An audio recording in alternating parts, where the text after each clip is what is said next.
ಶ್ರೀ ದುರ್ಗಾಂಬಿಕೆಯ ಬಲಗೊಂಡು ಭಕ್ತಿಯೋಳು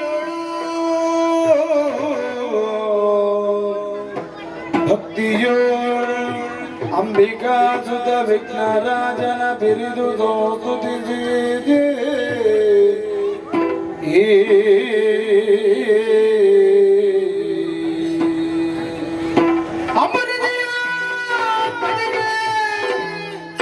ಕೈ ಮುಗಿದ ಜನವಾಣಿಯರ ಪಾದಾಂಬುಜಕ್ಕೆ ಪಡಮಡುತ್ತ ವರ್ಣಿವೆ ನೀ ಕಥಾಮೃತವ.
ನಾನೇ ಸರಿ ಆ ವಿಚಾರವನ್ನು ಕೇಳಿರಿ. ಮೊತ್ತ ಮೊದಲಿಗೆ ಮೂರು ಮೂರ್ತಿಗಳಿಗೆ ವಂದಿಸಿ ಸುಧರ್ಮ ಸಭೆಯ ಅಧ್ಯಕ್ಷ ಪೀಠವನ್ನು ಏರಿಕೊಳ್ಳುತ್ತೇನೆ.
ದೇವತೆಗಳೇ ವಿಶಾಲವಾದ ವಿಶ್ವದಲ್ಲಿ ಸಕಲ ಜೀವರಾಶಿಗಳು ತನ್ನ ಯೋಗಕ್ಷೇಮವನ್ನೇ ಸದಾ ಬಯಸುತ್ತದೆ.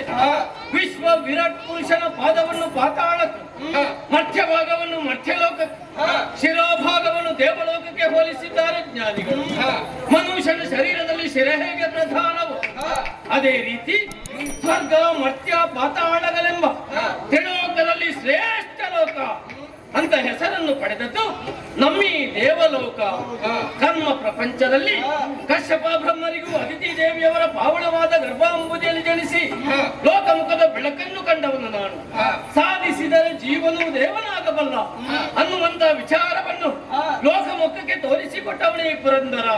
ಮೇಘವಂತ ಪರ್ವತವನ್ನು ಏರಿ ಶತ ಅದ್ಭುತಗಳನ್ನು ಮಾಡುವುದರ ಮೂಲಕವಾಗಿ ತ್ರಿಮೂರ್ತಿಗಳನ್ನು ಏಕಕಾಲದಲ್ಲಿ ಮೆಚ್ಚಿಸಿ ದೇವಪೀಠದ ಅಧಿಕಾರವನ್ನು ಪಡೆದುಕೊಂಡಿದ್ದೇನೆ. ಇಲ್ಲಿ ಅಧಿಕಾರವನ್ನು ಕೊಡುವಂತಹ ಸಂದರ್ಭದಲ್ಲಿ ತ್ರಿಮೂರ್ತಿಗಳೇ ನನಗೆ ಆಜ್ಞೆ ಮಾಡಿದ್ದಾರೆ. ಒಂದು ಮನ್ವಂತರದವರೆಗೆ ಇಲ್ಲಿಗೆ ಅಧಿಕಾರಿ ನೀನೇ ದೇವೇಂದ್ರ ಅನ್ನುವ ಹಾಗೆ ಸಂತೋಷದಿಂದ ನಾನು ಒಪ್ಪಿಕೊಂಡಿದ್ದೇನೆ. ಎಂದಿನಂತೆ ಇಂದೂ ಕೂಡ ನಿತ್ಯ ವಿಧಿಗಳನ್ನು ಪೂರೈಸಿ ಸುಧರ್ಮ ಸಭೆಯನ್ನು ಪ್ರವೇಶ ಮಾಡಿ ಅಧ್ಯಕ್ಷ ಪೀಠವನ್ನು ಏರಿ ಸುತ್ತಲೂ ಒಮ್ಮೆ ಕಣ್ಣಾಡಿಸಿ ನೋಡಿದಾಗ ಆಗುವಂತಹ ಆನಂದ ಅಷ್ಟಿಷ್ಟಲ್ಲ. ನೋಡಬಾರದೆ ನಮ್ಮ ಸಭೆ, ತುಂಬಿದಂತಹ ಸಭೆ, ವಿದ್ವಜ್ಜನರಿಂದ ಪ್ರವೇಶಿತವಾದ ಈ ಸುಧರ್ಮ ಸಭೆಯಲ್ಲಿ ನೆರೆದಿರುವುದು ಸಾಮಾನ್ಯದವರೇ ಹೇಳಿರಿ. ಯಕ್ಷರು, ಕಿಂದರರು, ಕಿಂಪುರುಷರು, ಉರಕರು, ಸಾಧ್ಯರು, ಸಿದ್ಧರು, ಮನು ಮುನಿಗಳು, ಏಕಾದಶ ರುದ್ರರು, ದ್ವಾದಶಾದಿತ್ಯರು ಕೂಡ ಅವರವರ ಸಭೆಯಲ್ಲಿ ನೆರೆದಿದ್ದಾರೆ. ಅಷ್ಟೇಯ ನನ್ನ ಎಡ ಬಲದಲ್ಲಿ ವರುಣ, ವಾಯು, ಕುಬೇರ, ನಿರುತಿ ಎನ್ನುವಂತಹ ದೇವತೆಗಳು ನೀವು ಕೂಡ ಸಮಯಕ್ಕೆ ಸರಿಯಾಗಿ ಬಂದು ನಿಮ್ಮ ಜಾಗದಲ್ಲಿ ಆಸೀನರಾಗಿದ್ದೀರಿ. ಸಂತೋಷವಾಗುತ್ತಾ ಇದೆ. ಆದ್ರೆ ಒಂದು ವಿಚಾರ ದೇವತೆಗಳೇ, ನಾವು ಎಷ್ಟೇ ಆದ್ರೂ ಕೂಡ ಪರಂಪರೆಯನ್ನು ಬಿಡುವುದಿಲ್ಲ. ಪರಂಪರೆಯನ್ನು ಉಳಿಸಿದವರೇ ನಾವಾಗಿದ್ದೇವೆ. ನೋಡಿದ್ದೀರ ನೀವೆಲ್ಲರೂ. ನನ್ನ ಪ್ರವೇಶ ಆದ ತಕ್ಷಣ ನಮ್ಮವರೇ ಆದಂತಹ ರಂಭಾದಿನಾರ್ಯರು ಒಮ್ಮಿನೊಮ್ಮೆಲೆ ಸಭೆಗೆ ಬಂದು ಎಷ್ಟು ಒಂದ ಚಂದವಾಗಿ ಕುಣಿದು ಕುಪ್ಪಳಿಸುತ್ತಾ ಇದ್ದಾರೆ. ಅದಕ್ಕೆ ಒಪ್ಪುವಂತಹ ಚಿತ್ರಸೇನನ ಗಾಯನ. ಇದೆಲ್ಲ ಯಾಕೆ? ನಮ್ಮ ಮನಸಂತೋಷಗೊಳಿಸುವುದಕ್ಕೆ ಬೇಕಾಗಿ. ಇಂತಹ ವೈಭವ ನಮ್ಮ ದೇವಲೋಕದಲ್ಲಿ ಬಿಟ್ಟರೆ ಬೇರೆ ಎಲ್ಲಿ ಕೂಡ ಕಾಣಸಿಗುವುದಕ್ಕೆ ಸಾಧ್ಯವೇ ಇಲ್ಲ. ನೃತ್ಯವನ್ನು ನೋಡುವವರಿಗೆ ನೃತ್ಯವನ್ನು ನೋಡಬಹುದು, ಸಂಗೀತವನ್ನು ಕೇಳುವವರಿಗೆ ಸಂಗೀತವನ್ನು ಕೇಳಬಹುದು. ಮುಕ್ತ ಪ್ರವೇಶ. ಆದ್ರೆ ಒಂದು ವಿಚಾರ, ಕಡೆ ದಿಕ್ಕಿನ ಒಡೆಯನಾದಂತಹ ಪರಮೇಶ್ವರನನ್ನು ನಟರಾಜ ಅನ್ನುವ ಹಾಗೆ ಕೊಂಡಾಡ್ತಾರೆ. ಅದು ಯಾಕೆ ಹೆಸರು ಬಂದದ್ದು? ಪರಮೇಶ್ವರನಿಗೆ ನಾಟ್ಯ ಅಂದ್ರೆ ಬಹಳ ಪ್ರಿಯವಾದ. ಇಲ್ಲಿ ನೃತ್ಯ ನಡೆದರೆ ಆ ಭಗವಂತನನ್ನು ಮೆಚ್ಚಿಸಿದ ಹಾಗೆ ಆಗುವುದಿಲ್ವಾ ಎಂಬಲ್ಲಿಗೆ ನಾವೆಲ್ಲರೂ ಸಂತೋಷಗೊಂಡಿದ್ದೇವೆ. ಆದ್ರೆ ಒಂದು ವಿಚಾರ, ತುಂಬಿದಂತಹ ಸಭೆಯಲ್ಲಿ ಒಂದೆರಡು ವಿಷಯವನ್ನು ನಿಮ್ಮಲ್ಲಿ ಹೇಳಬೇಕಂತ ಮನಸ್ಸಾಗಿದೆ. ಅಯ್ಯ ಸುಮನಸರೇ,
ಸಭೆಯಲ್ಲಿ ಒಂದೆರಡು ವಿಷಯವನ್ನು ಹಾ ನಿಮ್ಮಲ್ಲಿ ಹೇಳಬೇಕನ್ನುವ ಹಾಗೆ ಮನಸ್ಸಾಗಿದೆ. ಹ್ಮ್ ಸುಮನಸರು ಹಾ ಅಂದ್ರೆ ಏನು? ಹ್ಮ್ ಹೂವಿನಂತ ಮನಸ್ಸುಳ್ಳವರು ನಾವು. ಹೌದು ಧರ್ಮವನ್ನು ಎತ್ತಿ ಹಾ ಅಧರ್ಮವನ್ನು ಮೆಟ್ಟಿ ನಡೆಯುವವರೇ ನಾವಾಗಿದ್ದೇವೆ. ಹಾ ಕರ್ಮ ಪ್ರಪಂಚದಲ್ಲಿ ಹಾ.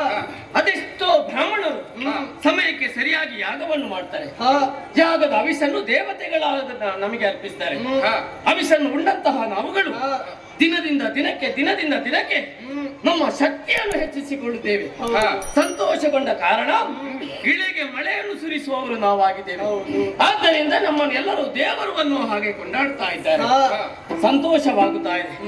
ಮತ್ತೊಂದು ವಿಚಾರ, ಏನು ದೇವಲೋಕದಲ್ಲಿ ಇರುವಂತಹ ವೈಭವ ಸಾಮಾನ್ಯವಾದುದೇ ಹೇಳಿ. ಇಲ್ಲ ನನಗೆ ಹಿಡಿಯುವುದಕ್ಕೆ ವಜ್ರಾಯುಧ, ಹ್ಮ್ ಏರುವುದಕ್ಕೆ ಐರಾವತ, ಹಾ ವಿವರಿಸುವುದಕ್ಕೆ ಮೇರು ಪರ್ವತ, ಹಾ. ಕುಡಿಯುವುದಕ್ಕೆ ಅಮೃತ, ಹೌದು. ಮೆಟ್ಟಿ ನಡೆಯುವುದಕ್ಕೆ ಪರುಷ ಶಿಲೆ. ಹಾ ಇಂತಹ ವೈಭವ ನಮ್ಮ ದೇವಲೋಕದಲ್ಲಿ ಇದೆ. ಹೌದು. ಈ ಸಂಪತ್ತು ಹೇಗೆ ಸಿಕ್ಕಿತು? ಹಾ ಶ್ರೀಹರಿಯ ದಯದಿಂದ ಹ್ಮ್ ನಮ್ಮ ಪಾಲಿಗೆ ಅನುಗ್ರಹವಾಗಿದೆ ಹಾ ಅನ್ನುವುದರಲ್ಲಿ ಯಾವುದೇ ಅನುಮಾನ ಬೇಡ. ಆದ್ರೆ ಏನು ಮಾಡೋಣ ಹೇಳಿ? ಹಾ. ಅಧಿಕಾರ ಎನ್ನುವುದು ಮುಳ್ಳಿನ ಹಾಸಿಗೆ ಇದ್ದ ಹಾಗೆ. ಹೌದು. ಕಿರೀಟ ಹೊತ್ತ ತಲೆಗೆ ಕಿರುಕುಳ ತಪ್ಪುವುದಿಲ್ಲ. ಹ್ಮ್ ಯಾವಾಗ ಏನು ಆಗ್ತದೆ ಅಂತ ಹೇಳಲಿಕ್ಕೆ ಆಗುವುದಿಲ್ಲ. ಹಾ ಯಾಕೆ? ನಮ್ಮ ಆಳ್ವಿಕೆಯ ಪಕ್ಷ, ಹಾ. ನಮ್ಮ ವಿರೋಧ ಪಕ್ಷದವರು ಯಾರು ಅಂತ ಕೇಳಿದ್ರೆ ಸಾಕು, ಹಾ. ನಮ್ಮ ದೊಡ್ಡಮ್ಮನ ಮಕ್ಕಳಾದಂತಹ ದೈತ್ಯರು ಹೌದು. ರಸೆಯಲ್ಲಿ ಹುಟ್ಟಿಕೊಳ್ಳುತ್ತಾರೆ. ಹುಟ್ಟಿದ ತಕ್ಷಣ ಹಾ. ದೇವಲೋಕಕ್ಕೆ ಬರುವುದಕ್ಕೆ ಮೆಟ್ಟಲೆಷ್ಟು ಅನ್ನುವುದು ಲೆಕ್ಕ ಹಾಕುವುದು ಬಿಟ್ರೆ ಬೇರೆ ಏನು ಗೋಚರಿಸುವುದಿಲ್ಲ. ಹಾ.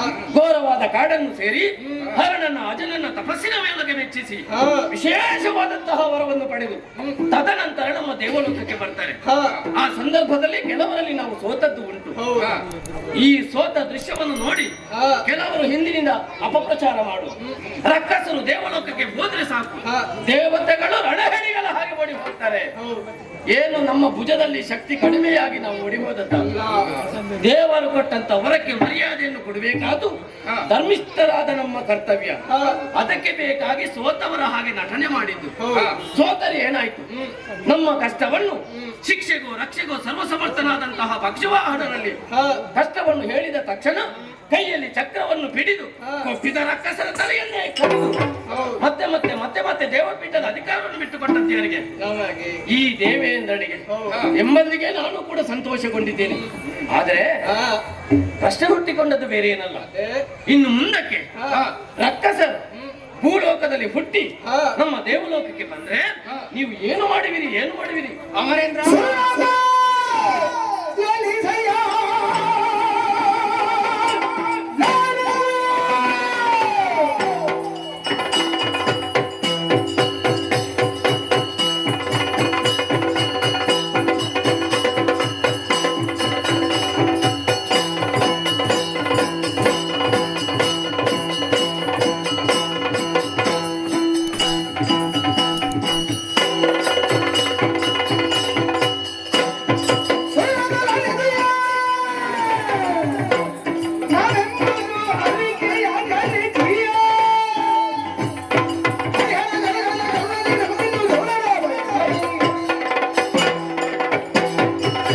ಅಮರೇಂದ್ರ ವರುಣ, ರಾಕ್ಷಸರು ಸಂಪತ್ತನ್ನು ಅನುಭವಿಸಬೇಕು, ಹಾ. ಸ್ವರ್ಗಲೋಕದಲ್ಲಿ ಅಧಿಕಾರವನ್ನು ಸ್ಥಾಪನೆ ಮಾಡಬೇಕೆಂದು ಹಾ. ಅನೇಕ ಸಲ ಬಂದವರಿದ್ದಾರೆ. ಕೆಲವು ಸಲ ಬಂದಿದ್ದಾರೆ. ಹಾ. ಹಾ. ಅವರನ್ನು ಕೊಂದು ಮುಗಿಸಿದ್ದೇವೆ. ಹಾ, ಹಾ. ಇನ್ನು ಮುಂದೆ ಬಂದಂತಹ ದಾನವರನ್ನು ಹಾ. ತ್ರಿಮೂರ್ತಿಗಳಿಂದ ನಾನು ಒದಗಿಸಿಕೊಡುತ್ತೇನೆ.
ಹಾ.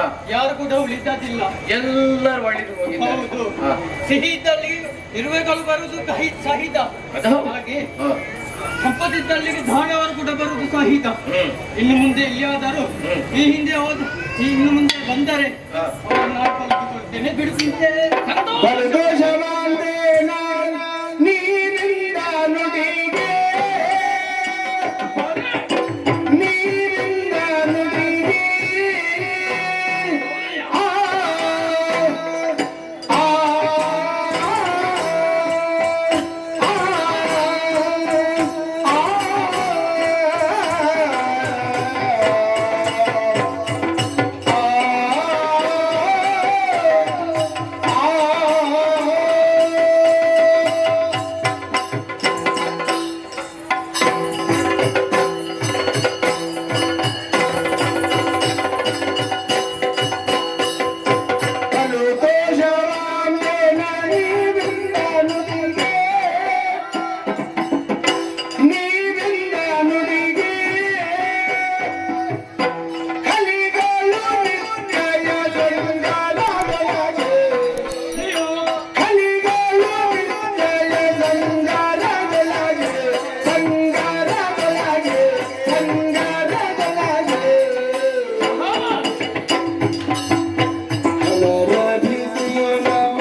ಮೆಚ್ಚಿದ್ದೇನೆ.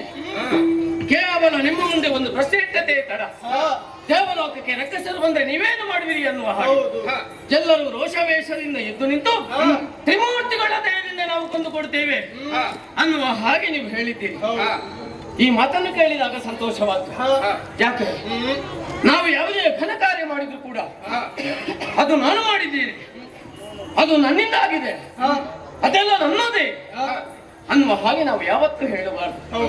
ಎಂತಹ ಘನ ಕಾರ್ಯ ಮಾಡಿದ್ರು ಕೂಡ ತ್ರಿಮೂರ್ತಿಗಳ ದಯದಿಂದ ನಾವು ಮಾಡಿದ್ದೇವೆ, ದೇವರ ಅನುಗ್ರಹದಿಂದ ನಾವು ಮಾಡಿದ್ದೇವೆ ಅನ್ನುವ ಹಾಗೆ ನಾವು ಹೇಳಬೇಕು. ಸಂತೋಷವಾಯ್ತಯ್ಯ. ಮತ್ತೆ ಒಂದು ವಿಚಾರ ಏನು, ನಾವು ಯಾರಿಗೂ ಭಯಪಡಬೇಕಾದ ಅವಶ್ಯಕತೆ ಇಲ್ಲ. ಯಾಕೆ ಶ್ರೀಹರಿಯ ಅನುಗ್ರಹ ನಮ್ಮ ಮೇಲಿದೆ. ಅವನ ಅನುಗ್ರಹ ನಮ್ಮ ಮೇಲಿರುವಾಗ ಭಯಗೊಳ್ಳಬೇಕಾದ ಯೋಚನೆ ಮಾಡಬೇಕಾದ ಅವಶ್ಯಕತೆ ಇಲ್ಲ. ಸಂತೋಷವಾಯ್ತು. ಆದ್ರೆ ಇವತ್ತಿನ ಸಭೆಯಲ್ಲಿ ಏನೂ ವಿಶೇಷ ಇಲ್ಲ ಅನ್ನೋದು ಸ್ಪಷ್ಟವಾಯ್ತು. ಸುಮ್ಮನೆ ಮಾತಾಡ್ತಾ ಕಾಲ ವಿಳಂಬ ಮಾಡುದು ಯಾಕೆ? ಇವತ್ತಿನ ಸಭೆಯನ್ನು ಇಲ್ಲಿಗೆ ಮುಕ್ತಾಯಗೊಳಿಸೋಣ.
ಹಾಗೆಂದು ಮಾಡಿಕೊಳ್ಳಬಹುದು. ಹೊರಡುವಂತಹ ಕಾರ್ಯ ಅನೇಕ ವಿಧಾನ ಕವಿದ ಧರಣಿ ಮಗನೇ, ಲಾಲಿಸಿದಳು.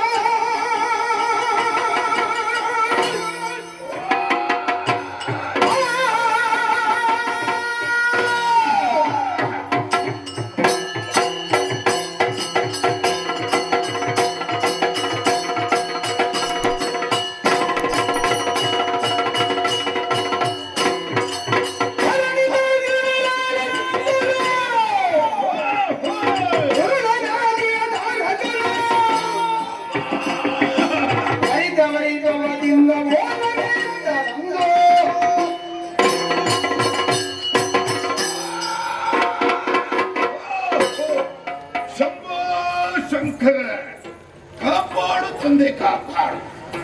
ಓ ಹೋಯ್, ಉದಯ ಕಾಲಗಳು ಎದ್ದು ನಿತ್ಯ ವಿಧಿಗಳನ್ನು ತೀರಿಸಿ ಎಂದಿನಂತೆ ಇಂದು ಕೂಡ ಓಲಗಸ್ತನಾಗಿದ್ದೇನೆ. ನನ್ನವರ ಬಗ್ಗೆ ನಾನು ಯೋಚನೆ ಮಾಡುತ್ತಿರುವಾಗ ಸುರತಾದೇವಿಯ ಪವಿತ್ರವಾದಂತಹ ಗರ್ಭಾಮುದಿಯನ್ನು ಪಾವನಗೊಳಿಸುವುದಕ್ಕೆ ಬೇಕಾಗಿ 4 ಜನ ಮಕ್ಕಳಾದಂತ ನಾವು ಹುಟ್ಟಿಕೊಂಡಿದ್ದೇವೆ. ಹಿರಿಯವರಾದಂತ ಅಣ್ಣ ಸೂರಭದ್ರ, ಸಿಂಹಾಖ್ಯ, ತಾರಕಾಸುರ, ಅದು ನಾನೇ. ಓ ಹೋಯ್, ಮೂವರಿದ್ದರೆ ಸಾಕು. ನಮಗೆ ಒಬ್ಬಳು ತಂಗಿ ಇದ್ದಾಳೆ, ಅಜಾಮುಖಿಯಯ್ಯ.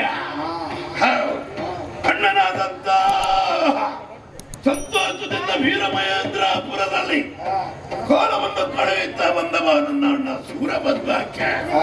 ಅವನ ಅನುಮತಿಯನ್ನು ಪಡೆದು ಶೂಡತಾಪುರದ ಪೀಠವನ್ನು ಏರಿ ನನ್ನವರ ಬಗ್ಗೆ ಏಳಿಗೆಯ ಬಗ್ಗೆ ಯೋಚನೆ ಮದ್ದನಾಗಿ ಕೋಲವನ್ನು ಕಳೆಯುತ್ತ ಇಷ್ಟರ ತನಕ ಬದುಕಿದವ ನಾನು. ಆದರೆ ನನ್ನ ಮನದಲ್ಲಿ ಒಂದು ಚಿಂತೆ.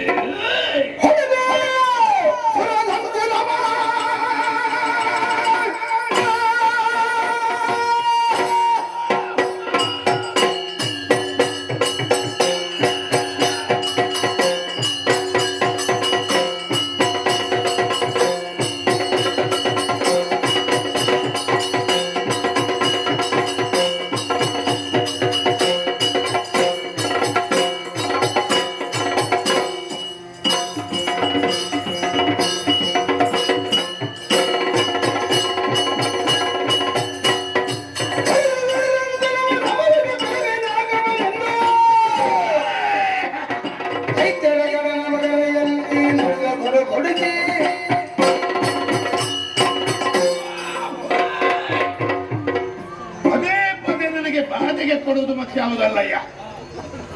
ನನ್ನವರ ಬಗ್ಗೆ, ನನ್ನವರ ಏಳಿಗೆಯಾಗಬೇಕು ಎಂಬುದಾಗಿದ್ರೆ ಹೇಗೆ ಎಂಬಾಗೆ ಚಿಂತನೆಯನ್ನು ಮಾಡುತ್ತಿರುವಾಗ ನಮ್ಮ ಕಿರಿಯೊಬ್ಬೆಯ ಮಕ್ಕಳು ದೇವಲೋಕದಲ್ಲಿ ಸುಖದ ಸುಪುತ್ರಿಯಲ್ಲಿ ಕಾಲವನ್ನು ಕಳೆಯುತ್ತಾ ಬರುತ್ತಾರೆ. ಸುರಲೋಕದ ಪದವಿಯನ್ನು ಪಡೆಯಬೇಕೆಂಬ ತವಕ. ಓಹೋಯ್, ನನ್ನಷ್ಟಕ್ಕೆ ನಾನು ಮಾತಾಡಿ ಇದನ್ನು ಬಗೆಹರಿಸುವುದು ಸರಿಯಲ್ಲ. ಇದನ್ನು ನನ್ನವರಲ್ಲಿ ಸಹ ನಾನು ಪ್ರಶ್ನಿಸಬೇಕು. ಎಲ್ಲಿ ಎಲ್ಲಿ ಎಲ್ಲಿ ಬರಲಿ ಬರಲಿ.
ನನಗೆ ಅಪ್ಪಣೆ ಕೇಳಿ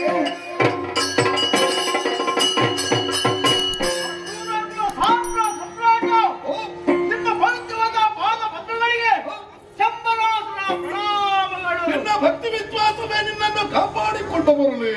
ನನ್ನ ಇಂದಿನ ಎಲ್ಲಾ ಕಾರ್ಯಕ್ರಮಗಳು ಮುಗಿಸಿ ಹಾಯಾಗಿ ಮಲಗಿದ್ದೆ. ಆ ಸಮಯದಲ್ಲಿ ನಿಮ್ಮ ಕರೆಯಾಗಿ ನೇರವಾಗುವಂತೆ ಕೋಪಾವೇಶದಿಂದೀರ ನಿಮ್ಮ ಕೋಪಕ್ಕೆ ಏನು ಕಾರಣ ಅರುಹಿ.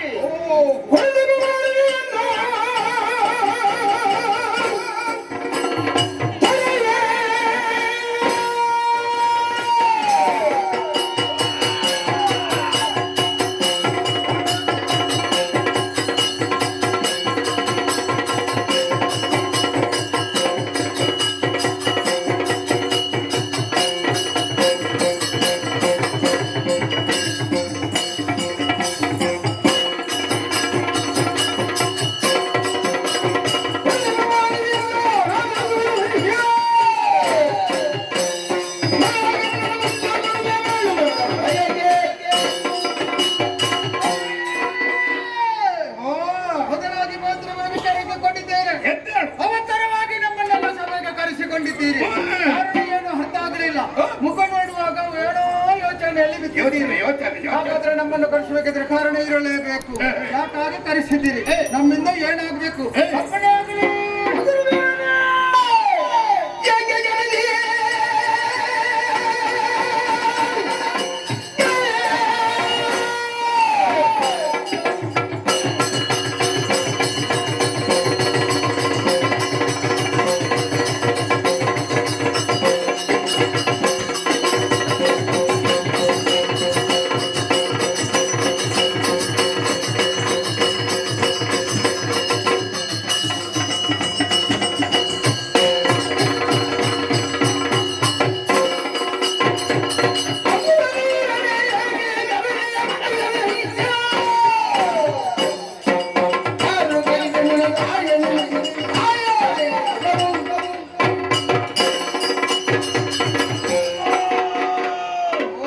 ಪವಿತ್ರವಾದಂತಹ ಪಾದಕ್ಕೆ ವಂದಿಸ್ತಾ ಇದ್ದೇನೆ. ಎದ್ದೇಳಪ್ಪ. ನಿಮ್ಮದಾದಂತ ಅಧಿಕಾರದಲ್ಲಿ ಒಂದೊಂದು ಒಬ್ಬೊಬ್ಬರಿಗೆ ಉದ್ಯೋಗವನ್ನು ಕೊಟ್ಟವರು. ನಿಮ್ಮದಾದಂತ ಉದ್ಯೋಗದಲ್ಲಿ ಮಗ್ನರಾಗಿರುವಂತಹ ಸಮಯ ನಿಮ್ಮಿಂದ ಮೇಲೆ ಹಸಿರು ವೀರರೆಲ್ಲರೂ ಮರಳಿಸಬೇಕೆಂಬಂತಹ ನಿಮ್ಮ ಕರೆಯನ್ನು ಅಳಿಸಿ ಇಲ್ಲಿವರೆಗೆ ಬಂದಿದ್ದೇನೆ ಪ್ರಭು. ನಿಮ್ಮ ಮುಖವನ್ನು ನೋಡುವಾಗ ಹೇಗುಂಟು? ಮುಖದಲ್ಲಿ ಸುಖವೇ ಇಲ್ಲ. ಅಷ್ಟೊಂದು ಕೋಪದಿಂದ ಈ ಕೋಪ ಹೋದ್ರೆ ಯಾಕೆ? ನಮ್ಮನ್ನು ಕಳಿಸಿದ ಕಾರಣವಾದ್ರೂ ಏನು? ಅಪ್ಪಣೆ ಮಾಡಿ.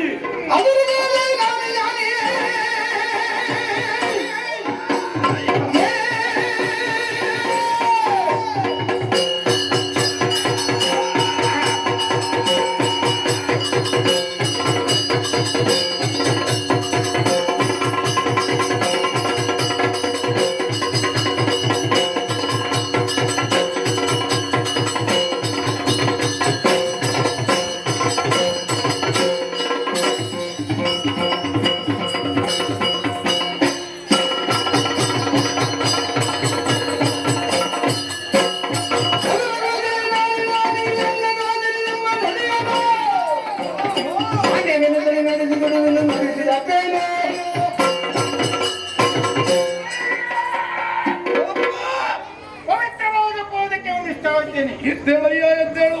ಕಂಡುಗಲಿ ತಂಡದಲ್ಲಿ ದಂಡ ಸಾಹಸಿ ಎನಿಸಿಕೊಂಡವರು ನೀವು. ನಿಮ್ಮ ಪಾಲಿಗೆ ನಾವು ಸದಾಕಾಲ ದುಡಿಯುವುದಕ್ಕಾಗಿ ಇದ್ದವರು. ಮುಖ್ಯಮಂತ್ರಿಗಳಾದ ನಾವೆಲ್ಲವರು ನಿಮ್ಮ ಏಳಿಗೆಯನ್ನೇ ವಹಿಸ್ತಾ ಇದ್ದವರು. ಆದರೆ ಇವತ್ತಿನವರೆಗೆ ಈ ಅವಕಾಶ ಬಂದದ್ದು ಇಲ್ಲ, ನೀವು ಕದ್ದದ್ದು ಇಲ್ಲ. ಇಲ್ಲವೇ ಇಲ್ಲ. ನಾವೆಲ್ಲರೂ ಒಟ್ಟಾಗಿ ಮುಖ್ಯಮಂತ್ರಿಯನ್ನು ಬೇಗ ಕರೆಯಬೇಕಾಗಿ ಬಂತು. ಇವತ್ತು ನೋಡುವಾಗ ಇಷ್ಟೆಲ್ಲ ಸಭೆ ಸೇರಿಸಿದ್ದೀರಿ. ಏನೋ ಹೊಸ ವಿಚಾರವಿದೆ ಎಂಬುದು ಗೊತ್ತಾಯಿತು. ಏನಾಗಬೇಕು, ನಮ್ಮಿಂದೇನಾಗಬೇಕು? ಅಪ್ಪಣೆ ಆಗಲಿ.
ಮರೆತಿದ್ದೀರಾ ನೀವಲ್ಲ. ಅವಸರವಾಗಿ ನಮಗೆ ಕರೆಯನ್ನು ನೀಡಲು ಬಲವಾದ ಉದ್ದೇಶವಿದ್ದೇ ನಿಮ್ಮನ್ನು ಕರೆಸಿದ್ದೇನೆ. ಯಾವಾಗ ನೋಡಿದ್ರು ನಿಮಗೆ ಕೊಟ್ಟಿರುವ ಪದವಿಯಲ್ಲಿ ಯಾವ ಸುಖವೂ ಇಲ್ಲ ಎಂಬ ಹಾಗೆ ಯೋಚನೆಯನ್ನು ಹಿಂಬದಿಯಿಂದ ನೀವು ಮಾಡುತ್ತಾ ಇದ್ದೀರಿ. ಅದಕ್ಕೆ ನಿಮ್ಮನ್ನು ಮುಂದೆ ಬರಿಸಬೇಕು ಎಂಬುದಾಗಿ ಇದ್ರೆ ಇದಕ್ಕೆ ನಾನೇ ಪ್ರಯತ್ನ ಪಡಬೇಕು ಎಂಬ ಯೋಚನೆಯನ್ನು ಮಾಡುವಾಗ ನನ್ನ ಚಿತ್ತಕ್ಕೆ ಹೊಳೆದದ್ದು ಒಂದೇ. ನಮ್ಮ ಏಳಿಗೆಯಾಗಬೇಕು ಅಂತಿದ್ರೆ ಜ್ಯೇಷ್ಠರಾದಂತಹ ನಾವು ಇದೇ ಶೋಣಿತಾ ನಗರಿಯಲ್ಲಿ ಕಾಲವನ್ನು ಕಳೆಯುತ್ತಿದ್ದೇವೆ.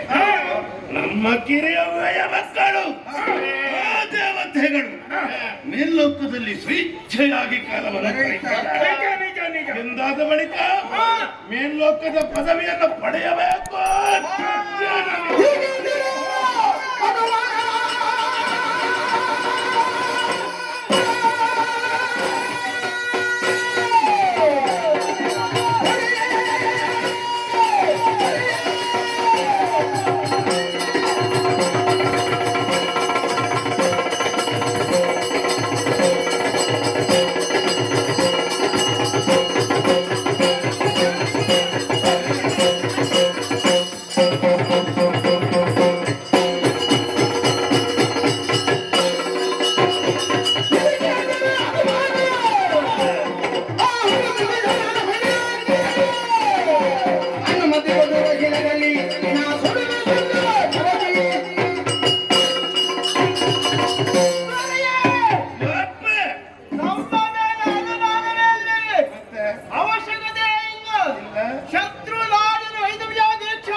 ದೇವಲೋಕದ ಸಂಪತ್ತನ್ನು ಅನುಭವಿಸ್ತಾ ಇದ್ದಾರೆ.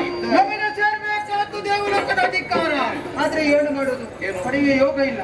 ಈಗ ನಿಮ್ಮ ಬಾಯಿಂದಲೇ ಬಂತು ದೇವಲೋಕದ ಅಧಿಕಾರವನ್ನು ಪಡೆಯಬೇಕು. ತುಂಬಾ ಸಮಯದ ಆಸೆ ನಮಗೆ ಇತ್ತು, ದೇವಲೋಕಕ್ಕೆ ಹೋಗ್ಬೇಕು ಅಂತ. ಅದು ಕೂಡಿ ಬರ್ಲಿಲ್ಲ. ಇವತ್ತು ತಾನಾಗೆ ಬಂತು.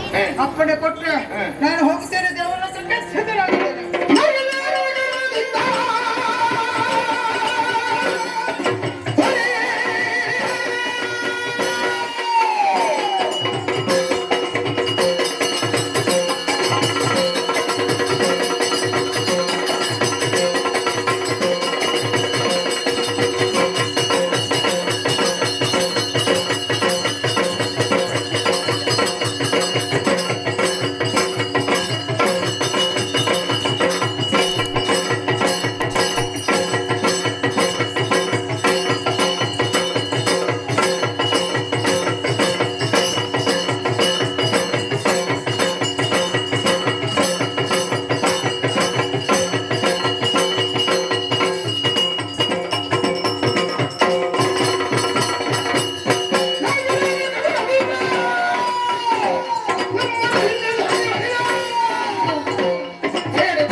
ಏನಾಗುತ್ತದೆ ನನಗೆ? ನಿಲ್ಲಿಕ್ಕೆ ಆಗುವುದಿಲ್ಲ. ಅದೇ ಹಿಂದಿನಿಂದ ಸ್ವರ ಎತ್ತಿತ್ತು ಇವನಿಗೆ. ಪ್ರೋತ್ಸಾಹ ತಡೆಯುವುದಿಲ್ಲ. ಯಾವುದು ಕೋಪ, ಅಷ್ಟೊಂದು ಕೋಪ ಬರ್ತಾ ಇದೆ. ಅದಕ್ಕಾಗಿ ಹೇಳ್ತಾ ಇದ್ದೇನೆ, ನೀವು ಬರುವುದು ಬೇಡ. ನನಗೆ ಅಪ್ಪಣೆ ಕೊಡಿ. ಏನು ಮಾಡ್ತೀಯಪ್ಪ ನೀವು? ಅಪ್ಪಣೆ ಸಾಕು. ಆ ದೇವೇಂದ್ರನ್ನು ಹೊಡೆದೋಡಿಸಿ ನಿಮ್ಮದಾದಂತಹ ಸ್ವರ್ಗದ ಪೀಠವನ್ನು ನಿಮಗೆ ಕೊಟ್ಟೆ. ಸಂಶಯವಿಲ್ಲ.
ಬರುವುದಿಲ್ಲ. ಅದು ಬರುವುದಿಲ್ಲ. ಯಾಕೆ ಬರುವುದಿಲ್ಲ? ಕಾರಣ ಉಂಟು. ಯಾವುದು?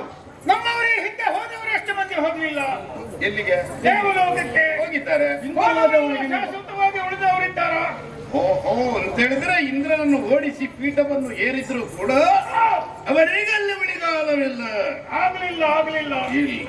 ನಮ್ಮ ರಸನಾದವರು ನೀವು ಅವರಂತೆ ಆಗಬಾರದಲ್ಲ. ಅದು ಆಗ್ಬಾರ್ದು. ನನ್ನ ಆಸೆ ಅಷ್ಟೇ, ಸ್ಥಿರವಾಗಿ ಉಳಿಬೇಕು. ಅಧಿಕಾರ ನಮ್ಮ ಸ್ವಾಧೀನದಲ್ಲಿರಬೇಕು. ನಮಗೆಲ್ಲ ಒಂದೊಂದು ದೊಡ್ಡ ದೊಡ್ಡ ಹುದ್ದೆ ಸಿಗಬೇಕು.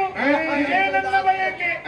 ಒಡೆಯ ಕಾಲಿಡುವ ಮೊದಲು ಕಣ್ಣಿರಿಸಬೇಕೆಂದು ಮೊದಲನ ಆಡಿದ ಮಾತಲ್ವೇ? ಹಿರಿಯರು ಆಡಿದ ಮಾತು ಇದು ಅಲ್ವಾ? ಹೌದು, ಹೋಗಿದೆ. ಹಾಗಾಗಿ ನಾವು ಹಿಂದೆ ಮುಂದೆ ಆಲೋಚನೆ ಮಾಡಿಯೇ ಮುಂದೆ ಕಾಲಿಡಬೇಕು. ಹಾಗಾದ್ರೆ ನಾನು ಕಾಲಿಟ್ಟದ್ದು ಇವಾಗ ಅವಸರವಾಯ್ತಾ? ನಿಮ್ಮಂತ ಅವಸರವೇ ಈಗ. ಹೌದಾ? ಇವರು ಹೇಳಿದ್ರು ಅಂತ ನೀವು ಉತ್ಸವದಲ್ಲಿ ಹೊಟ್ಟಿದ್ದೀರಿ. ಹೌದು, ನಾನು ಕಣ್ಣಿಟ್ಟಿಲ್ಲ. ಹಾಗಾದ್ರೆ ಯೋಚನೆ ಮಾಡಲಿಲ್ಲ. ಇದಕ್ಕೆ ಹೇಳುದು ಮಂತ್ರಿ ಅಂತ ಹೇಳಿ. ನಾವು ಮುಂದಾಲೋಚನೆ ಇಟ್ಟೇ ಕೆಲಸ ಮಾಡಬೇಕು. ಅದಕ್ಕೆ ಸಲಹೆ ಹೊತ್ತಿಗೆ ಸರಿಯಾಗಿ ಸಲಹೆಯನ್ನು ನೀಡುವವರೇ ಯೋಗ್ಯವಾದ ಮಂತ್ರಿ.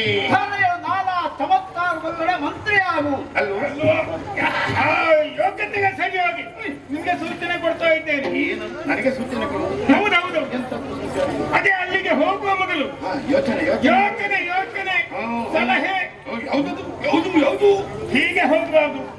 ನಮ್ಮಲ್ಲಿ ದೇಹಬಲ ಇದೆ, ಹೌದು. ಹೀಗೆ ಇದಾಗಲಿಕ್ಕೆ ಹಾಗಲ್ಲ, ಜನಬಲ ಇದೆ, ಹೌದು. ಇಷ್ಟೆಲ್ಲ ಜನ ಇದ್ರೆ ಏನು ಪ್ರಯೋಜನ? ಯಾಕೆ ಇವರೆಲ್ಲ ಇದ್ದು ಪ್ರಯೋಜನ ಹಾಗಲ್ಲ. ಹೇಳುತ್ತಾರೆ. ಹೌದು, ಬೇಕು, ಹೌದು. ಆದ್ರೆ ದೇವರ ವರ ಬೇಕು. ದೈವ ಬಲ ಮುಖ್ಯವಾದದ್ದು. ಜನಬಲ ಇತ್ತು ಅದು. ದೈವ ಬಲ ಇಲ್ಲದಿದ್ರೆ ದೈವಿಕವನ್ನು ಸಂಪಾದನೆ ಮಾಡಬೇಕು. ಹೌದು. ಇದಕ್ಕೆ ಏನು ಮಾಡಬೇಕು ಅಂತ ಹೇಳುತ್ತೀವ ನೀವು? ನಮ್ಮ ಬ್ರಹ್ಮದೇವ ಇದ್ದಾನಲ್ಲ, ನಮ್ಮ ಬ್ರಹ್ಮದೇವಲ್ಲ, ಎಲ್ಲರಿಗೂ ಬ್ರಹ್ಮದೇವ. ಎಲ್ಲವರನ್ನು ಸೃಷ್ಟಿ ಮಾಡುವವನೇ. ಆದ್ರೆ ನಾವು ಹೆಚ್ಚಿಗೆ ಹೋಗಿ ಕೇಳುವುದು ಯಾರಲ್ಲಿ? ಅವನಲ್ಲಿ ಅಲ್ವ? ಎಲ್ಲರೂ ಹೋಗಿ ಕೇಳುವುದು ಅಲ್ವಾ? ನಮ್ಮ ದೇವರು ಕುಲದೇವರು ಶಂಕರ ದೇವರು. ಹೌದು. ಆದ್ರೆ ಅವರಿಗೆ ಅಗತ್ಯ ಇಲ್ಲ. ಎಲ್ಲವರಿಗೂ ಕೊಡುವುದು ವರ ಇವನೇ, ಬ್ರಹ್ಮದೇವ. ಹಾಗಾಗಿ ಇವನನ್ನು ಅರ್ಚಿಸಬೇಕು, ಮೆಚ್ಚಿಸಬೇಕು. ಅವನಿಂದ ಬೇಕಾದ ವರವನ್ನು ಪಡೆಯಬೇಕು. ಯಾರಿಂದಲೂ ಮರಣ ಇಲ್ಲದ ಅಂತ ವರವನ್ನು ನೀವು ಸಂಗ್ರಹಿಸಿ ಬಂದಿರಿ ಅಂತ ಆದ್ರೆ ಆಮೇಲೆ ದೇವಲೋಕ ಮೇಲೆ ನಾಳೆ ಇಡಬಹುದು.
ಇದಕ್ಕೆ ಹೇಳುವುದು ಯೋಗ್ಯವಾದಂತ ಮಂತ್ರಿಯನ್ನು ಆರಿಸಿಕೊಂಡ್ರೆ ಯಾವ ತೊಂದರೆಯೂ ನಮ್ಮ ಪ್ರಜೆಗಳಿಗೆ ಬರುವುದಿಲ್ಲ. ಹೊತ್ತಿಗೆ ಸರಿಯಾಗಿ ಸಲಹೆಯನ್ನು ನೀಡಿ ಅರಸನನ್ನು ಕಾರ್ಯಕ್ರಮವನ್ನು ಯಶಸ್ವಿಯನ್ನಾಗಿಸುವುದೇ ಮಂತ್ರಿಯಾದವನ ಕರ್ತವ್ಯ. ನಮ್ಮ ಹೊಣೆಗಾರಿಕೆ. ಇವಾಗ ಹೊಣೆಗಾರಿಕೆ ಹೌದು, ನನ್ನನ್ನು ಕಾಡಿಗೆ ಕಳುಹಿಸುವುದು ಹೌದು, ನಾನು ಹೋಗುವುದು ಹೌದು, ತಪಸ್ಸನ್ನು ಮಾಡುವುದು ಹೌದು. ಆದರೆ ಇಲ್ಲಿಯ ಜವಾಬ್ದಾರಿ ಇದ್ದಿರಲ್ವೋ? ಜಾಗ್ರತೆ ಮಾಡ್ತೇನೆ ನಾನು.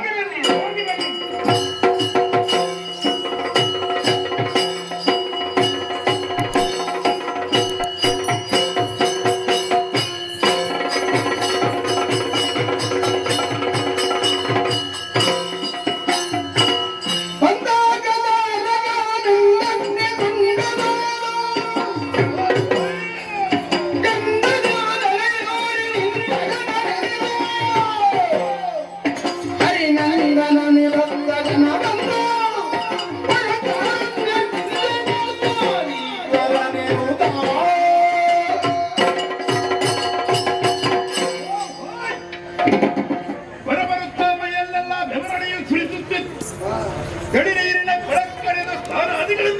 ವಹಿಸಿದೆ. ಮಂತ್ರಿಗಳಾದಂತ ಮಾತನ್ನು ಕೇಳಿ ಸೃಷ್ಟಿಕರ್ತರಾದಂತ ಬ್ರಹ್ಮದೇವರನ್ನು ಮನಪೂರ್ವಕವಾಗಿ ಒಪ್ಪಿಕೊಳ್ಳಬೇಕು ಎಂಬ ತಲಕವಿದೆ ನನಗೆ. ಎಂದಾದ ಬಳಿಕ ತಡ ಮಾಡುವುದು ಸರಿಯಲ್ಲ. ಅಗ್ನಿ ಗುಂಡವನ್ನು ನಿರ್ಮಿಸಿ ವಿಲಾಸವನ್ನು ಭಜಿಸುತ್ತೇನೆ ನೋಡೋಣ.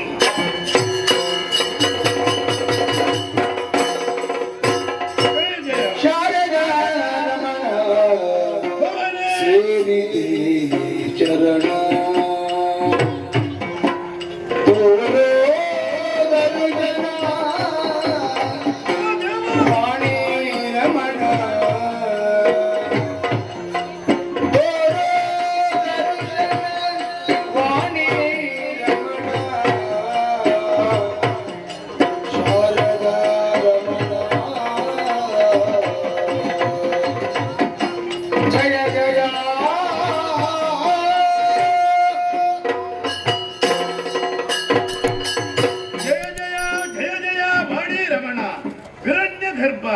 ಓ ಸೃಷ್ಟಿಕರ್ತರಾದಂತ ಬ್ರಹ್ಮದೇವ, ಯಾವಾತರೂ ಭಕ್ತಿಪೂರ್ವಕ ನಿನ್ನನ್ನು ತಪಸ್ಸು ಮಾಡಿ ನಿನ್ನನ್ನು ಒಲಿಸಿಕೊಳ್ಳಬೇಕೆಂಬ ತವಕವನ್ನಿರಿಸಿ ನಿನ್ನನ್ನು ಭಜಿಸುತ್ತಾರೋ ಇರಿಸಿಕೊಡುವ ದೇವರಲ್ಲವೇ ನೀನು ತಂದೆ. ಇಕೋ ನಿನ್ನ ಭಕ್ತರಾದಂತ ಈ ಇಕೋ ವಿನಯ ಪೂರ್ವಕವಾಗಿ ನಿನ್ನನ್ನು ಸ್ತುತಿಸುತ್ತಿದ್ದೇನೆ. ಈ ತಂದೆ ತಂದೆ ಬಾ ತಂದೆ, ಮೈದೂರು ತಂದೆ, ಜಯ ಜಯ ಜಯ ಜಯ.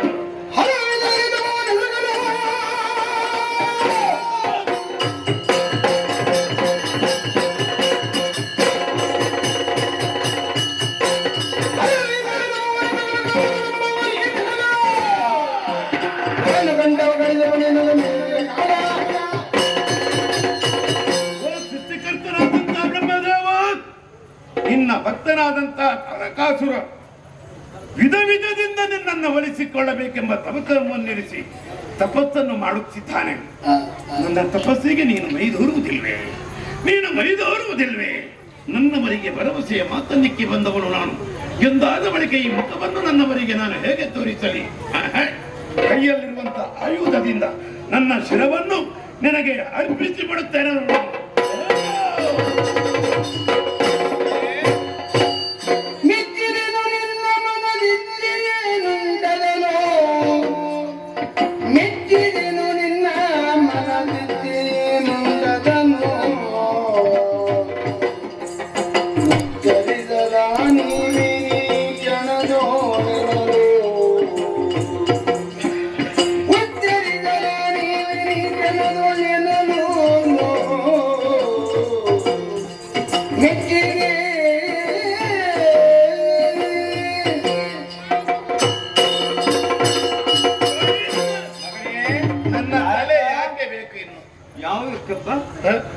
ನಿನ್ನ ಭಕ್ತಿಗೆ ಮೈದೋರಿ ಬಂದವನಿದ್ದೇನೆ ನಾನು. ಆದ್ರಿಂದ ನನ್ನಿಂದೇನಾಗಬೇಕನ್ನುವಂಥದ್ದು ನಿನಗೆ ತಿಳಿಸಬೇಕಪ್ಪ. ನಿನಗೆ ಏನಾಗಬೇಕು? ನೀನು ಯಾಕಾಗಿ ನನ್ನ ಕುರಿತಾಗಿ ತಪಸ್ಸನ್ನಾಚರಿಸಿ ಏನಾಗಬೇಕು?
ಪಾದಕ್ಕೆ ನಾನು ಶಿರವನ್ನು ಭಾಗಿದ್ದೇನೆ. ಶುಭವಾಗ್ಲಿ ಅಪ್ಪ. ಪ್ರತ್ಯಕ್ಷನಾಗದೆ ಹೋದ ಸಂದರ್ಭದಲ್ಲಿ ನನ್ನ ಶಿರವನ್ನೇ ಅಗ್ನಿಗುಂಡಕ್ಕೆ ಹೋಮಿಸುತ್ತೇನೆ ಎಂಬುದಾಗಿ ಕೈಯಲ್ಲಿರುವಂತಹ ಕಠಾರಿಯನ್ನು ತೆಗೆದು ಶಿರದ ಮೇಲೆ ಇರಿಸುವಾಗ ಭಕ್ಕನೆ ಮಧ್ಯಪಥದಲ್ಲಿ ಬಂದು ನನ್ನನ್ನು ತಡೆದು ಏಳಬೇಕು ಕಂಬ ಕೇಳಿತ್ತು ಎಂಬ ಹಾಗೆ ನುಡಿಯನ್ನು ನೀವು ನುಡಿದಿದ್ದೀರಿ. ಹೌದಪ್ಪ. ತಂದೆ, ಏನಪ್ಪ? ಬೇರೆ ಏನನ್ನು ಕೇಳಲಿ ಹೇಳಿ? ಭಕ್ತರಿಗೆ ಬೇಕಾದದ್ದು ಅವರ ಮನದ ವಾಂಛೆಯನ್ನು ಈಡೇರಿಸಿಕೊಡಬೇಕಾದದ್ದು ಅವರ ಕರ್ತವ್ಯ. ನಿನ್ನ ಮನದಾಳದಲ್ಲಿರುವಂತಹ ಆಸೆಯನ್ನು ಈಡೇರಿಸಿಕೊಳ್ಳುವುದಕ್ಕಾಗಿಯೇ ನಾನು ಬಂದಿದ್ದೇನೆ. ತಂದೆ, ಮೂರು ಮೂರ್ತಿಗಳಾದಂಥ ನಿಮ್ಮಿಂದ ಗರುಡ, ಗಂಧರ್ವ, ಕಿನ್ನರ, ಕೆಂಪುರುಷ, ಉರಗ ಜೀವಿಗಳಿಂದ ಈ ತಲೆಯೊಳಗೆ ನನಗೆ ಸಾವೇ ಬರಬಾರದು ಎಂಬ ವರವನ್ನು ನನಗೆ ಅನುಗ್ರಹಿಸಬೇಕು ತಂದೆ. ಅಯ್ಯ, ನಿನ್ನ ಮಾತು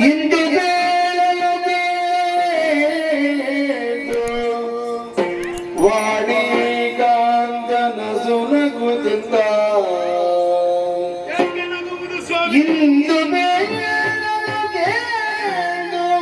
ವಾಣಿಗಾಂಧನ ಸುನಗುತ್ತಿದ್ದ ಹರನಲ್ಲಿ ಮುಂದೆ ಜನಿಸುವ ಸುತ ಹೊರತು ನಿಕ್ಕಾದ ಸುರನರ ಸಂಗತಿಯ ಗೆಲುವು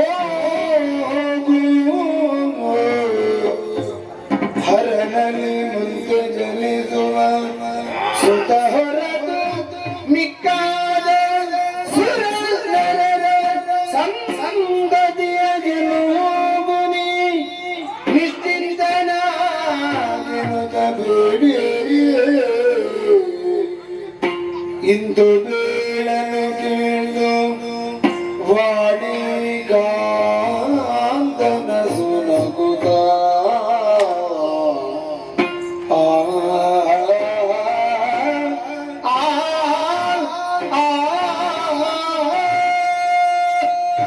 ಮಗನೇ ತಾರಕ, ನೋಡಿ ರಮಣ, ನೀನು ಕೇಳಿ ಅಂತ ಪ್ರಶ್ನೆಯನ್ನು ಕೇಳಿದವಾಗ ಏನಾಗುತ್ತದೆ ನಿಮಗೆ? ನನಗೆ ಒಂದೊಮ್ಮೆಗೆ ನಗು ಬರ್ತಾ ಇದೆಯಪ್ಪ. ಸ್ವಾಮಿ, ಓ, ಏನು ನನ್ನ ಮೇಲೆ ಅಷ್ಟೊಂದು ನಿಮಗೆ ಕನಿಕರವಿಲ್ಲದೆ ಹೋಯಿತೆ? ಕನಿಕರ ಅಂತಲ್ಲ, ನಾನು ಕೇಳಿದ ಪ್ರಶ್ನೆಗೆ ಸರಿಯಾದ ವರವನ್ನಿಕ್ಕಿ ನನ್ನನ್ನು ಅನುಗ್ರಹಿಸುವುದನ್ನು ಬಿಟ್ಟು ನೀವು ಈ ರೀತಿ ನಗಬೇಕಿದ್ರೆ ಏನು ನನ್ನ ಮೇಲೆ ಪರಿಹಾಸ್ಯನ್ನು ಮಾಡುತ್ತಿದ್ದೀರಾ ಸ್ವಾಮಿ? ಹರಿಯಾಸಿ ಅಂತ ಅಲ್ವಪ್ಪ. ಮತ್ತೇನು ಸ್ವಾಮಿ? ನೀನು ಕೇಳಿದಂತ ಪ್ರಶ್ನೆ ಆಗುಂಟು. ಹೌದು. ಯಾಕೆ ಸ್ವಾಮಿ? ಯಾರಿಂದಲೂ ಮರಣವೇ ಬರಬಾರದು ಅನ್ನುವಂತ ಪ್ರಶ್ನೆಯನ್ನು ಕೇಳ ಒಂದು ಮಾತು ಕೇಳಬೇಕು. ಏನು? ಹುಟ್ಟಿದಂತ ಸಕಲ ಜೀವರಾಶಿಗಳು ಒಂದಲ್ಲ ಒಂದು ದಿವಸ ಮರಣವನ್ನು ಹೊಂದಲೇಬೇಕು. ಓಹೋ, ನನಗೆ ಮಾತ್ರ ಮರಣವೇ ಬರಬಾರದು. ಇದಕ್ಕೆ ಮರಣ ಬರಬಾರದು ಅಂತ ಹೇಳಿದ್ರೆ ನಮ್ಮಂತ ಮೂರು ಮೂರ್ತಿಗಳಿಗೂ ಕೂಡ ಒಂದು ಕಾಲ ಅಂತ ಅಂತ್ಯ ಅಂತ ಉಂಟು ತಾನೆ. ನಮಗೂ ಅಂತ್ಯ ಉಂಟು ಅಂತ ಅಂದ ಮೇಲೆ ನಿನಗೆ ಮರಣ ಇಲ್ಲದೆ ಬರುವುದಕ್ಕೆ ಸಾಧ್ಯ ಉಂಟು ಸ್ವಾಮಿ. ನಿನಗೆ ಅಂತ ವರವನ್ನು ಕರುಣುವುದಕ್ಕೆ ಆಗ್ತದೆ ನಮಗೆ. ಸ್ವಾಮಿ, ಏನಪ್ಪ? ನಾನು ಕೇಳಿದ್ದೇನೆ ಅಂತ ಹೇಳಿ ತಪ್ಪು ತಿಳ್ಕೊಳ್ಳಬಾರದು. ಯಾಕೆ? ನಿಮಗೆ ಅಂತ್ಯ ಅಂತ ಹೇಳಿದ್ರೆ ನನಗೂ ಅಂತ್ಯ ಆಗ್ಬೇಕು ಅಂತ ಏನಿಲ್ಲವಲ್ಲ. ಹೌದಪ್ಪ. ಆ? ಆದ್ರೆ ನೀನು ಕೇಳಿದಕ್ಕೆ ನಿನಗೆ ಅನುಗ್ರಹಿಸುವುದಕ್ಕಾಗಿ ನಾನು ಬಂದವನಿದ್ದೇನೆ. ನೀನು ಕೇಳಿದ್ಯಲ್ಲ, ಸುರ ನರ ಕಿನ್ನರ ಕಿಂಪುರುಷರಿಂದಲೇ ನನಗೆ ಮರಣವೇ ಬರಬಾರದು. ಆದರೂ ಒಂದು ಇನ್ನೂ ಒಂದು ಹೌದಪ್ಪ, ಮರಣ ಇಲ್ಲ ಅನ್ನುವಂತ ನೀನು ಇನ್ನು ಯಾರಿದ್ರು ನನಗೆ ಮರಣವೇ ಬರುವುದಿಲ್ಲ ಅಂತ ನೀನು ಯೋಚನೆ ಮಾಡಬೇಡ. ಇಲ್ಲ ಸ್ವಾಮಿ, ಮರಣ ಅನ್ನುವಂಥದ್ದು ಕಟ್ಟಿಟ್ಟ ಬುತ್ತಿ ನನಗೆ. ನಿಮಗೆ ಪ್ರತಿ ಉತ್ತರವನ್ನು ಆಡುವುದಿಲ್ಲ.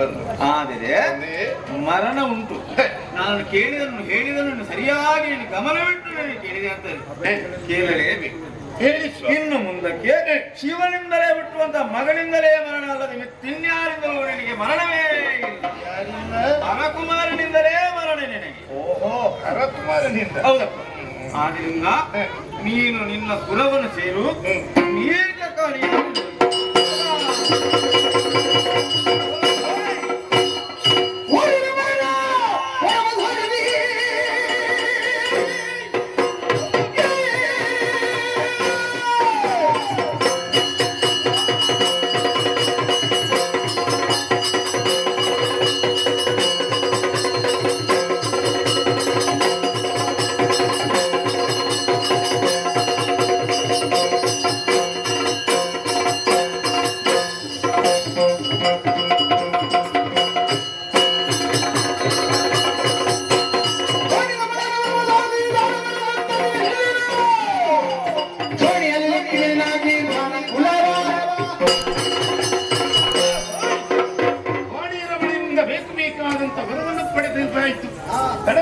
ಸರಿಯಲ್ಲ. ಶೋಣಿತಾಪುರದಿಂದ ಪುರದಲ್ಲಿ ನನ್ನವರು ಕಾಯ್ತಾ ಇದ್ದಾರೆ.